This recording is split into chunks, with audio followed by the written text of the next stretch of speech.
Hello everyone, मैं हूं नरेंद्र पांचाल। मेरे चैनल पर आपका बहुत बहुत स्वागत है। आप सभी जवाहर नवोदय विद्यालय प्रवेश परीक्षा की तैयारी कर रहे हैं। इस चैनल के माध्यम से मैंने आपके लिए बहुत सारे वीडियो बनाए, आपने उन वीडियो को जरूर देखा होगा और मैं उम्मीद करता हूं कि मैंने सरल तरीके से आपको समझाने का प्रयास किया है और वो चीजें आपको सभी समझ में भी आई होगी। साथ ही इस चैनल को आप जरूर सब्सक्राइब करें, क्योंकि नवोदय विद्यालय की जितनी भी जानकारी है वो सारी इस चैनल पर आपको मिलती रहेगी, इसलिए आप इसको जरूर सब्सक्राइब करें। हम लोग गणित के बारे में पढ़ रहे थे, कुछ हमारे चैप्टर छूटे हुए थे, उसमें से हमने आयत, क्षेत्रफल और परिमाप के कुछ हमारे टॉपिक बाकी थे। तो आज हम वर्ग के बारे में पढ़ेंगे कि वर्ग होता क्या है और वर्ग से कौन से क्वेश्चन आपके आते हैं। तो आज हम पढ़ेंगे वर्ग को। वर्ग का मतलब ऐसी आकृति या ऐसी चीज जो सब तरफ से बराबर हो, अर्थात उसकी सभी भुजाएं आपस में बराबर हो, यानी कि ऐसी आकृति जिसकी सभी जो माप है, सभी भुजाओं की जो नाप है वो बराबर हो, उसको हम कहते हैं वर्ग कहते हैं। ठीक है, यदि आप इसको आकृति को बनाना चाहें तो मान लेते हैं कि ये 2 सेंटीमीटर है या 2 मीटर है, जो भी इकाई है, तो ये भी कितने का भुजा होगी 2 सेंटीमीटर और ये भी कितने की होगी आपकी 2 सेंटीमीटर और ये भी भुजा आपकी 2 सेंटीमीटर। मतलब ये है कि सभी की नाप बराबर हो, उस आकृति को हम कहते हैं वर्ग या स्क्वायर कहते हैं। ठीक है, यानी कि वर्ग का मतलब ऐसी आकृति जो सब तरफ से बराबर हो, अर्थात यहां से यहां तक की लंबाई, ये यहां तक की लंबाई और ये चारों आपस में बराबर हो, बराबर माप की हो, उसको हम कहते हैं वर्ग कहते हैं। ये आपको समझ में आएगा वर्ग किसे कहते हैं। तो ऐसी आकृति जिसकी प्रत्येक भुजा की लंबाई बराबर हो उसको हम वर्ग कहते हैं, और चारों कोने पर 90 डिग्री का कोण बनता हो। ये चारों जगह क्या बन रहा है, प्रत्येक कोण इसका समकोण यानी कि 90 डिग्री हो। 90 डिग्री को हम क्या बोलते हैं, समकोण। क्या कहते हैं इसको, हम समकोण कहते हैं। ठीक है, तो ये आपको समझ में आया होगा कि वर्ग किसे कहते हैं, अर्थात ऐसी आकृति जिसकी भुजाएं आपस में समान लंबाई की हो, समान माप की हो, उसको हम कहते हैं वर्ग कहते हैं। ठीक है, तो अभी हमने देखा वर्ग के बारे में, अर्थात किसे कहते हैं वर्ग। 4 बराबर भुजाओं से घिरा वह क्षेत्र, समतल क्षेत्र होता है जिसमें 4 बराबर भुजाएं होती है और 4 भुजाओं से घिरा क्षेत्र क्या कहलाता है, वर्ग कहलाता है। और सभी भुजाओं की जो माप होती है वो बराबर। मान लिया जाए ये 3 मीटर है, तो प्रत्येक भुजा कितने मीटर की होगी, वर्ग है तो 3 मीटर की होगी। ठीक है, ठीक है, ये 3 मीटर है तो ये भी 3 मीटर, और ये भी कितने मीटर होगी, ये भी 3 मीटर होगी। जो भी आपको माप दी, मतलब चारों भुजाएं उसकी क्या समझना आपको, बराबर लंबाई की है, बराबर माप की है। ठीक है, अब इससे संबंधित कौन से सवाल है जो परीक्षा में आते हैं और हमें उनको करना है।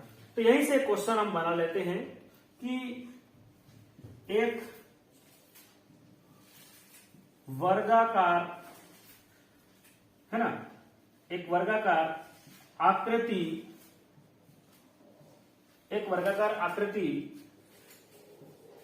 की भुजा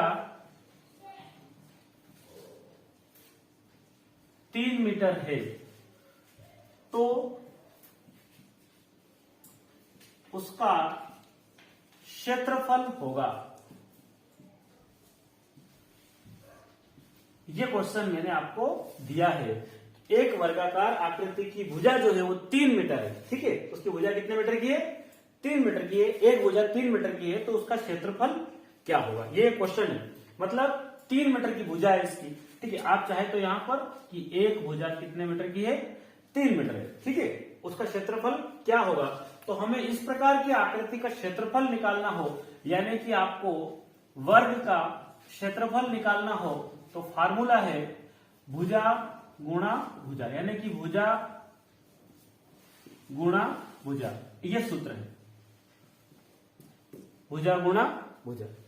ठीक है, तो वर्ग का क्षेत्रफल ज्ञात करने का फार्मूला क्या है, भुजा गुणा भुजा, या फिर हम लिख सकते हैं भुजा की घात 2। ऐसा भी हो सकता है, भुजा की पावर कितनी, आप कितने लगा दो, 2, क्योंकि ये कितनी बार है, 2 बार है। तो अभी इस सवाल में हमारे पास एक भुजा कितने मीटर की है, 3 मीटर की है, तो इस भुजा की जगह 3 लिख दे, गुणा लगा के वापस भुजा लिखा है तो क्या लिख दे आप, 3। अर्थात ये क्या आया आपका 3 तिया 9, तो ये मीटर में है तो आपको लिखना है मीटर। हमने देखा था कि हम किसी भी चीज का क्षेत्रफल निकालते हैं, किसी भी आकृति का क्षेत्रफल निकालते हैं तो जरूर हम उत्तर में क्या लगाते हैं, उसके घात 2 लगाते हैं क्षेत्रफल में, या फिर इसको हम कैसा लिख सकते हैं 9 वर्ग मीटर। 9 वर्ग मीटर, ये आपको समझ में आया होगा। ठीक है, क्या लिखा मैंने 3 गुणा 3 मतलब 3 तिया 9, और ये मीटर में दी है इसकी इकाई तो मीटर लिखा, लेकिन क्षेत्रफल निकाला है ना तो क्या लगा दी उसकी घात 2। किसी भी चीज का हम, चाहे आयत के सवाल भी हमने देखे थे, किसी भी चीज का हम क्षेत्रफल निकालते तो उत्तर में उसकी जो है इकाई क्या होती है, वर्ग लगाना पड़ता है। ठीक है, ऐसा लिखो या ऐसा लिखो, दोनों एक ही बात है। ठीक, ये आपको जरूर समझ में आया होगा। इससे हम थोड़ा आगे चलते हैं।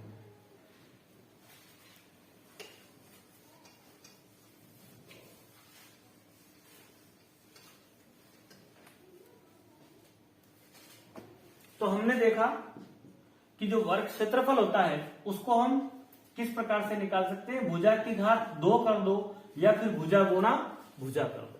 तो यहां पर एक क्वेश्चन और मैं देता हूं, एक वर्गाकार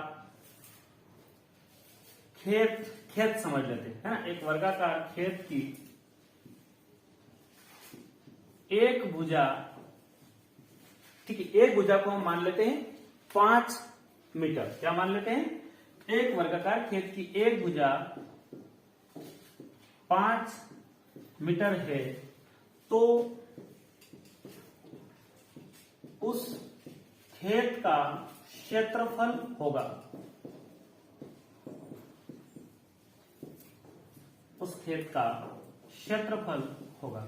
तो क्वेश्चन में स्पष्ट क्या लिख रखा है, यहां से आपको ध्यान में आएगा कि वर्ग का सवाल है, वर्गाकार लिखा है, मतलब वर्ग के आकार का, वर्ग और आकार दोनों का संधि विच्छेद हम जो यहां देखेंगे इसमें क्या है, वर्गाकार, है ना, वर्ग के आकार का। तो ये आपको समझ में आएगा वर्ग का सवाल है। ठीक है, उसकी एक भुजा की माप दी है, अर्थात ये आकृति ऐसी की सब तरफ से क्या है, बराबर है। एक भुजा 5 की तो बाकी सब कितने की होगी, 5 के। आपको निकालना था क्षेत्रफल निकालना था, तो हमारे पास फार्मूला क्या है, वर्ग का क्षेत्रफल बराबर होता क्या है, भुजा गुणित भुजा। यानी कि वर्ग का क्षेत्रफल निकालना हो तो आप क्या लिखेंगे, भुजा गुणा भुजा। ठीक है, तो यहां पर आपको मिलेगा 5 गुणा 5, अर्थात कितना, 5 का गुणा 5 में करने पर क्या आता है, 25 आता है। तो आपको इकाई में थी वो मीटर में थी, तो आपको लिखना था 25 मीटर, लेकिन पावर कितनी लगानी है, 2, यानी कि घात 2। और इसको कैसा लिख सकते हैं हम, ऐसा 25 वर्ग मीटर। ये भी आपको समझ में आ गया होगा कि 25 वर्ग मीटर हम इसको लिखते हैं। एक क्वेश्चन आपके लिए दे रहा हूं मैं कि एक वर्गाकार, चलो नया ही सवाल दे देते हैं।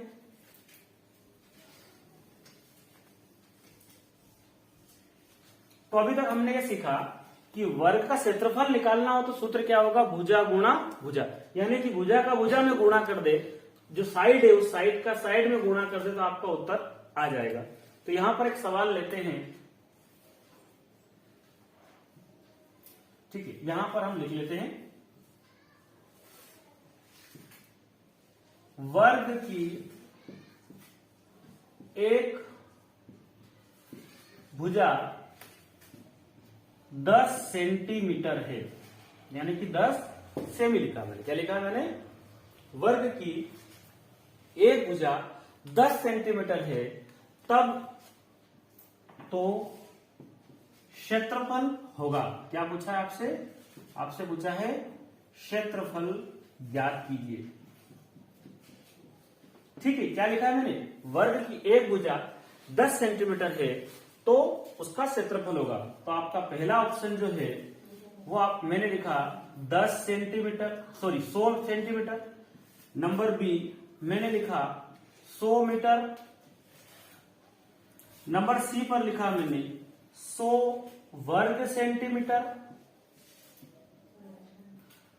100 वर्ग सेंटीमीटर। ठीक है, या फिर 4 नंबर पर मैंने लिखा है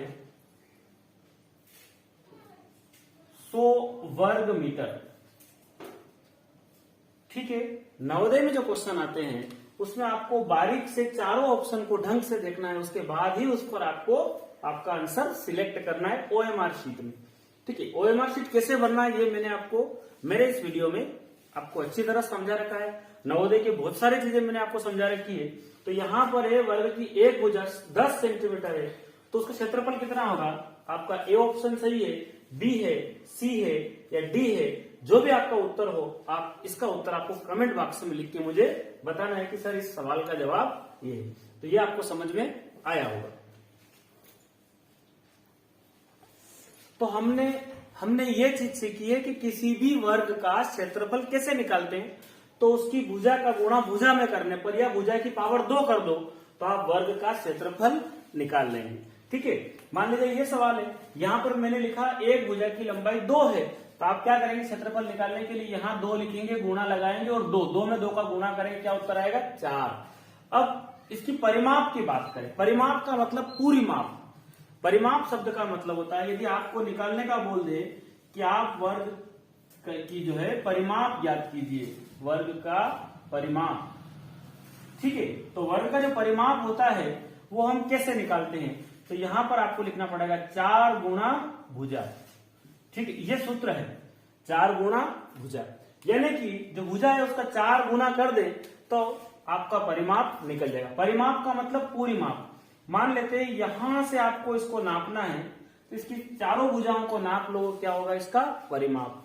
तो मान लेते हैं कि एक भुजा जो है वो 5 सेंटीमीटर मान लेते हैं, कितना? 5 सेंटीमीटर की एक भुजा है, तो इस वर्ग का परिमाप क्या होगा? यदि आप यहां पर है, आपने इसको नापा तो 5 सेंटीमीटर, यहां से आप आगे गए, वर्ग है तो सब भुजा बराबर, ये भी 5, कितना हो गया? 5 और 5 10।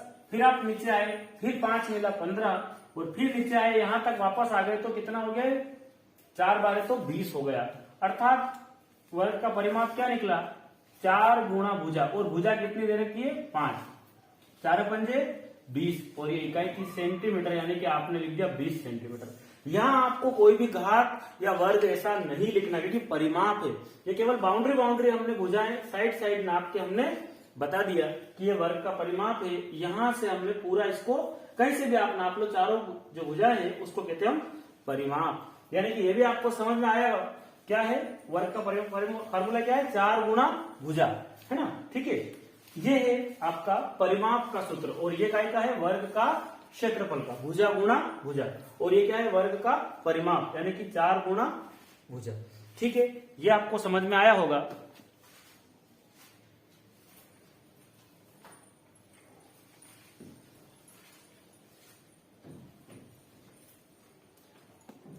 तो हमने देखा कि किसी वर्ग का परिमाप ज्ञात करना हो तो क्या सूत्र होगा? उसका सूत्र होगा 4 गुणा भुजा। ठीक है, ये सूत्र है। तो अभी हम एक सवाल यहां ले लेते हैं, इस सवाल को हम हल करके देख लेते हैं। एक वर्ग की एक भुजा 10 सेंटीमीटर है तो परिमाप होगा। तो ये बहुत बेसिक सवाल है, बहुत सिंपल भी है। परिमाप होगा तो आप क्या करेंगे? आपको पता है कि 10 सेंटीमीटर, तो ये भी कितना होगा? 10, और ये भी कितना होगा? 10, और ये भी कितना होगा? 10। मतलब ये आकृति वर्ग जैसी है, सभी भुजाएं बराबर होती है, 10, 20, 30 और 40। यानी कि आपको सूत्र लिखना है वर्ग के परिमाप का। तो आगे लिखा वर्ग का परिमाप बराबर 4 गुणा भुजा। ठीक है, 4 गुणा भुजा। तो आप क्या करेंगे? 4 की जगह 4, और एक भुजा की माप कितनी है? 10 है। 10 चौक कितना होता है आपका? 40, और ये इकाई में था, सेंटीमीटर में था, तो आपको लिखना है 40 सेंटीमीटर। ये आपको समझ में आया होगा, बहुत इजी है। और इस प्रकार के बेसिक सवाल हमने देख रखे हैं और आपकी कक्षा में भी करवाए होंगे। उम्मीद करता हूँ आपको समझ में आया होगा। 2 फार्मूले, वर्ग का क्षेत्रफल और दूसरा है वर्ग की परिमाप कैसे निकालते हैं। तो ये आपको दोनों चीजें समझ में आई होगी। क्षेत्रफल में हम वर्ग लगाते हैं। ठीक है, जब भी जो भी उत्तर आएगा, मान लो 40 आता है क्षेत्रफल में, तो 40 वर्ग सेंटीमीटर लिखना होता है, लेकिन परिमाप में ऐसा नहीं करते हैं। वर्ग पर आधारित ऐसे सवाल जो पिछले साल पूछे गए परीक्षा में, ऐसा एक क्वेश्चन मैंने यहां लिया है। ऐसा लिखा है, एक वर्गाकार मैदान की लंबाई 120 मीटर है। एक वर्गाकार, तो यहीं से आपको समझ में आया कि मैदान कैसा है, वर्ग आकार का, मतलब सभी भुजाएं उसकी बराबर नाप की है। इस शब्द से आपको ध्यान आ जाएगा कि वर्गाकार मैदान की जो लंबाई है वो 120 मीटर है। तो उसके चारों ओर एक चक्कर लगाने में चलना पड़ेगा, 320 मीटर चलना पड़ेगा, 420 मीटर चलना पड़ेगा, 360 मीटर, या ऑप्शन नंबर डी 480 मीटर, कितना चलना पड़ेगा। तो आपको यहाँ ऐसा कुछ नहीं लिखा कि क्षेत्रफल ज्ञात कीजिए या परिमाप ज्ञात कीजिए, यहाँ ऐसी कोई भी यहाँ आपको हिंट नहीं दी है, कुछ क्लू नहीं दिया है कि आप समझ जाओ। तो आपको ये ध्यान रखना है कि ये मैदान वर्गाकार है, उसकी लंबाई 120 मीटर है, तो यानी कि सभी भुजाएं कितनी होगी, 120 मीटर की होगी, और उसके चारों ओर एक चक्कर लगाने में चलना पड़ेगा। तो ये आमतौर पर ये 120 मीटर है, तो ये भी कितना होगा, 120 मीटर है, यानी कि लंबाई जो है 120 मीटर, और वर्ग में तो सभी भुजाएं बराबर नाप की होती है, यानी कि ये भी 120 मीटर और ये भी 100, क्योंकि यहाँ पर क्या लिखा है, वर्गाकार मैदान लगा। तो हम यहां से चलना शुरू करते हैं 120, फिर आगे जाते हैं 120, 240, फिर आगे जाते हैं 120, 360, और फिर आगे जाते हैं 480। ठीक है, तो ये आपको समझ में आ गया होगा कि इसको कैसे करना है। तो आपको लिखना है, ये परिमाप का पूछ रहा, मैंने इससे पहले आपको समझाया कि परिमाप में हम साइड साइड को नाप लेते हैं। तो वर्ग का आपको निकालना है, वर्ग का परिमाप, और क्या फार्मूला होता है परिमाप का, 4 गुणित भुजा, यानी कि 4 गुणा भुजा। तो यहाँ 4, एक भुजा की लंबाई कितनी दी है, 120 मीटर दी है, 120 का आप गुणा 4 में करेंगे तो कितना आएगा, 480। ठीक है, और ये मीटर, यानी कि option number D is correct. ये आपका ऑप्शन नंबर डी सही है। क्या आपको सवाल समझ में आया? एक ही चक्कर लगाना, तो एक ही बात। यदि यहाँ चेंज कर दे एग्जाम में, 2 चक्कर लगाने, तो जो उत्तर आया इसका डबल कर दो, 3 चक्कर लगाने तो 3 का गुणा कर दो, 4 चक्कर लगाने तो 4 का गुणा कर दो। ये सभी चीजें आपको मैंने बेसिक वीडियो में काफी सारी चीजें ऐसी आपको बताई है। ठीक है, तो ये आपको समझ में आया होगा कि उस मैदान का एक चक्कर लगाना है तो 480 मीटर आपको चलना होगा। ये आपको समझ में आया होगा। इसी प्रकार एक सिंपल क्वेश्चन और मिला है, यदि एक वर्ग की भुजा 50 मीटर है, ठीक है, एक वर्ग है, उसकी जो भुजा है वो क्या है, 50 मीटर है, उसका परिमाप या उसकी परिमाप होगी। तो आपको ध्यान में आ गया, परिमाप का फार्मूला लगाना है और इसका आंसर आपको बताना है। ये 50 मीटर की एक भुजा है तो परिमाप कितनी होगी। Option number A 50 metre, B पर 100 मीटर है, सी पर 200 मीटर है, और डी पर 2500 मीटर, 2500 मीटर। यानी कि कौन सा उत्तर होगा ये आप जरूर कर लेंगे। इसका उत्तर आपको कमेंट बॉक्स में लिख के मुझे बताना है कि इसका जो आंसर है वो ये आ रहा है। ठीक है, ये सभी बेसिक सवाल थे और ये बहुत नॉर्मल सवाल है, ये आपको समझ में आए होंगे। इससे आगे और देखते हैं कि किस प्रकार के क्वेश्चन हम नवोदय में हमें देखने को मिलते हैं और हम उस क्वेश्चन को हम कर पाते हैं या नहीं कर पाते हैं।